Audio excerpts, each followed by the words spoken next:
In the Great White North of Canada, the two Colleens from Kevin Smith's Tusk live life through their phones. Things change when they get invited to a grade 12 party by a popular senior boy. This leads to them discovering an evil that has been dormant underneath the convenience store they work at. Hey everybody, I'm Geno Reynolds from The Real Geno. Today we're going to take a look at Kevin Smith's new movie Yoga Hosers, which is the second movie in Smith's True North trilogy.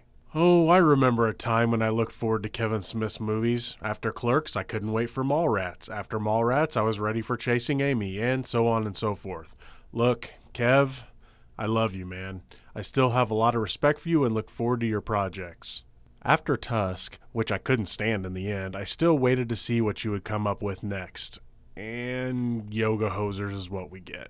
I don't even know where to begin with my problems with this one. I think first and foremost, Smith is trying way too hard to make a B-rated movie. I think the charm of most of his other films is that they just felt like top-notch B-rated movies. Even when they had a decent-sized budget, they had the feel of an indie film, which is where Smith got his start with Clerks and is his strong suit.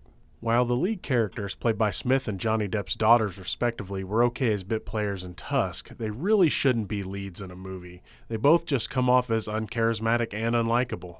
Honestly, their dialogue does feel like a 40-some-year-old man was writing dialogue for two 16-year-old girls. Johnny Depp returns to his role from Tusk, Guy Lapointe, and I was just as annoyed with him in this one as I was with him in Tusk.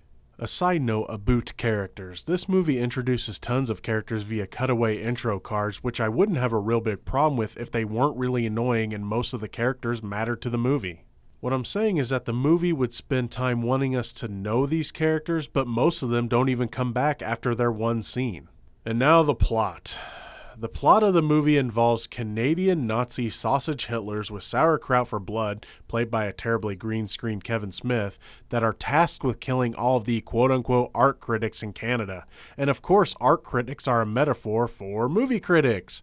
My comment on this is this. I'm okay with movies taking pot shots at critics, but if you're gonna do that, do it in a good movie.